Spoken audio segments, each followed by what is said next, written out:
A mellor madeira é a máis barata, para pirogravar.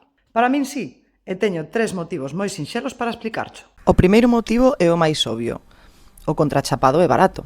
E se estás comezando, non tes por que investir en madeiras caras para practicar trazo, temperatura e control. Podes equivocarte tantas veces como faga falta sen que che doa o peto. O segundo motivo é que atópase en calquera lado. Tenda de manualidades, carpintería do barrio, bazar... Non fai falta buscar unha tenda especializada nin encargalo en liña.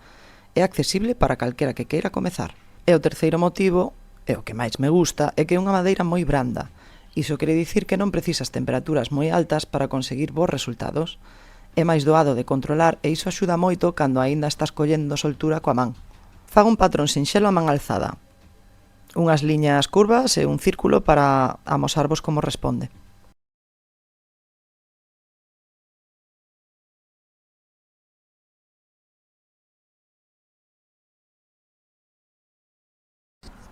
Outro punto a favor que ten a madeira de contrachapado é que carece de vetas e isto facilita moito o traballo á hora de pirogravar. Hai outras madeiras máis sólidas, como por exemplo o piñeiro, que ten moitas vetas resinosas, que cando lle pasas o pirógrafo por enriba solta como unha resina, como un aceite. E isto pois dificulta moito o queimado, tendo que xogar moito máis coas temperaturas. Pero bueno, xa vos subiremos un vídeo facendo este mesmo patrón para que poidades ver a diferencia. Neste caso, empreguei distintas puntas para realizar este patrón. Comecei cunha punta tipo bisturí para conseguir trazos limpos e profundos.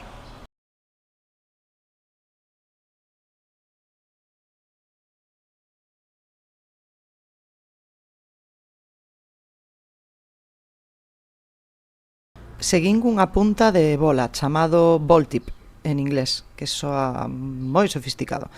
Sirve para facer un patrón de puntos, o dot work, que lle chaman.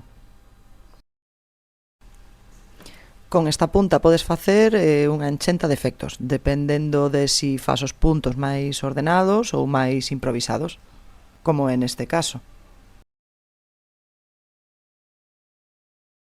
E para rematar, empreguei unha punta tipo culler, que sirve principalmente para sombrear. Xogando coas temperaturas podes conseguir sombreados máis escuros ou máis claros onde o precises. Aínda que eu prefiro repasar varias veces enriba do sombreado para escurecelo en vez de subir demasiado a temperatura. Así manteño un mellor control do queimado, pero bueno, cada un que faga como queira. Pero agora que me escoito, pois acabo de desbloquear unha idea de vídeo sobre as clases de puntas que hai para pirogravar. Bueno, que si crees que é boa idea ou che gustaría saber disto, pois deixamo nos comentarios e facemos un vídeo.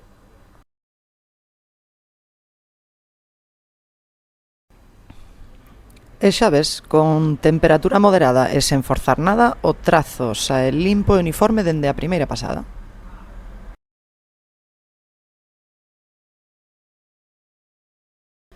Borramos as liñas do lápis e mira de que doado. Sen complicacións, sen ter que subir a temperatura ao máximo. A madeira de contrachapado non defrauda para esta clase de proxectos. Ideal para practicar sen frustracións. Así que sí, para min a madeira máis barata pode ser perfectamente a que mellor funcione para comezar. Barata, sinxela de atopar e agradecida de traballar. Cóntame, con que madeira comezaches ti a pirogravar?